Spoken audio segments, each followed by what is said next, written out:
The theme of the movies in this chapter will be sketch-based objects.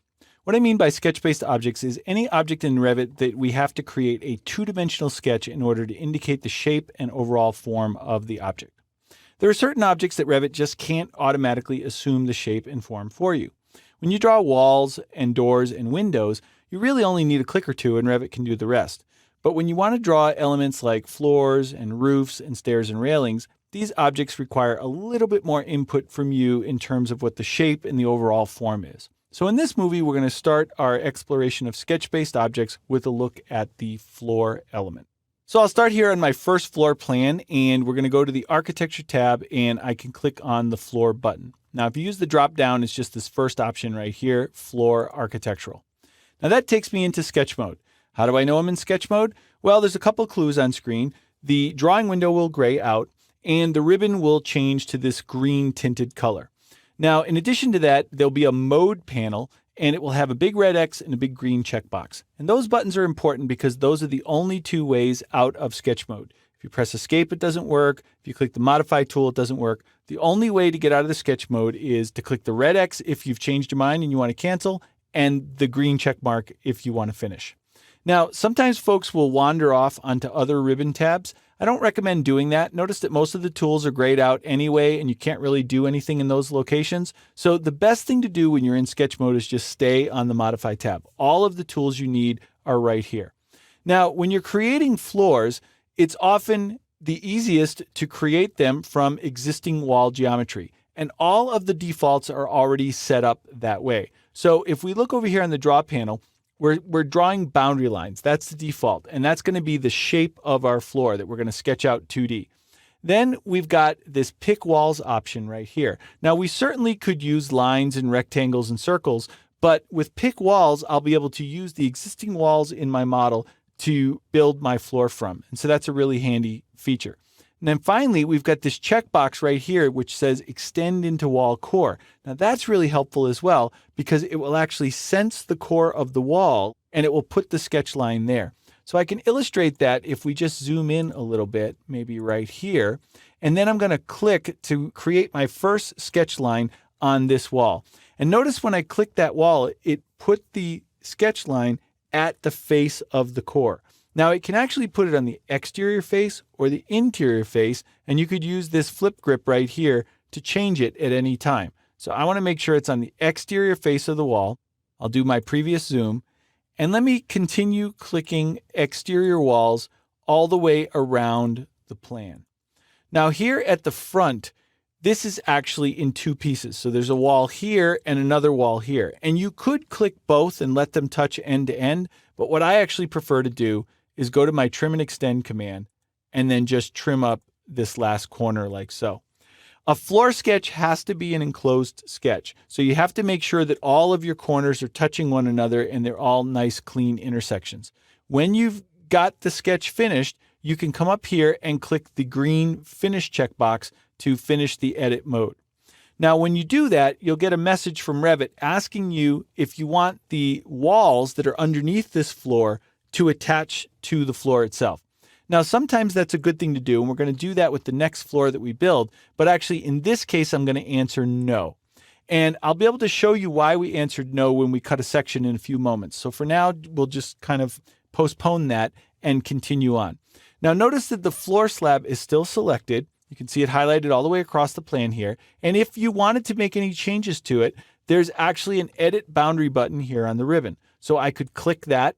That would take me right back into sketch mode, and I could make whatever modifications I wanted to make. So if there was a change that I needed to make to the shape of the floor, I could do that.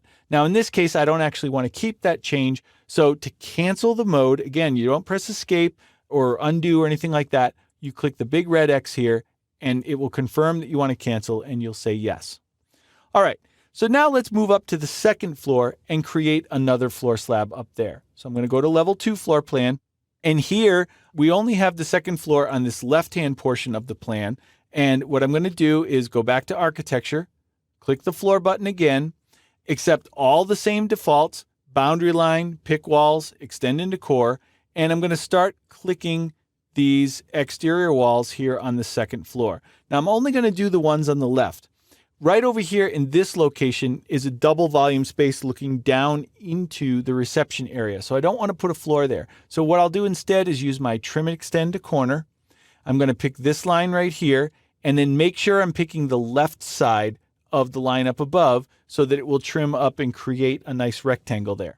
Now, if I zoom in over here at the top of the plan, naturally, if these stairs are meant to take me up to the second floor, I'm going to need to make a modification to the shape of this floor in order to achieve that. So what I'm going to do here is this time, because I don't have any walls to pick here, I'll just draw those with simple line segments. So I'm going to start right here at the end of the stair, draw a line to there, and then another one running vertically along here. Click the Modify tool to cancel, and then I'll go to Trim and Extend and clean it up. Remember, with Trim and Extend, you always pick the side you want to keep.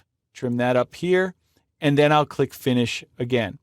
Now this time I'll get that same message again about the walls that go up to the underside of this floor.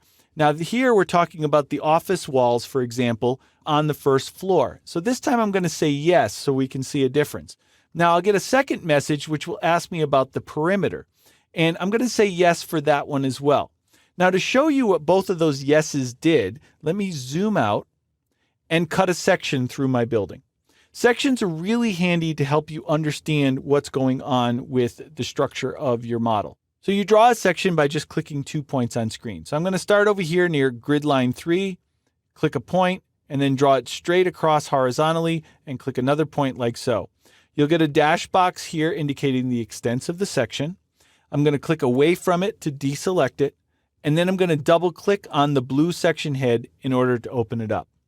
Now, to understand what we've got here a little bit more clearly, I'm going to change the detail level to medium so that we display the internal components within the walls.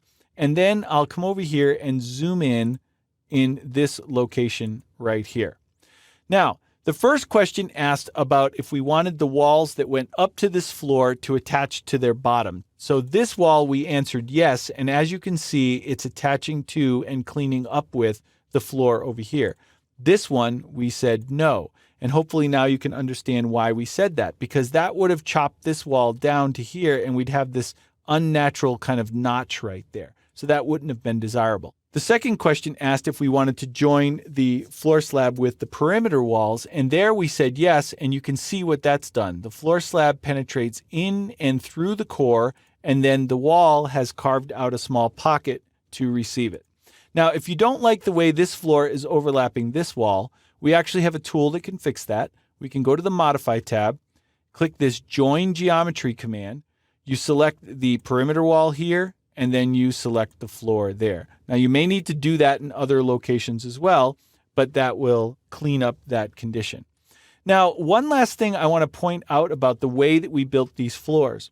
When you use the Pick Lines feature, you're actually creating a relationship between the wall and the floor. And what I mean by that is if I were to take this wall here and actually move it out here, notice that the two floor slabs stay connected to that wall and extend along with it. So by simply moving the wall, we're actually modifying the sketch of the floor as well. That's a very powerful feature. So Revit's always looking for opportunities to build relationships between the different parts and pieces of your models.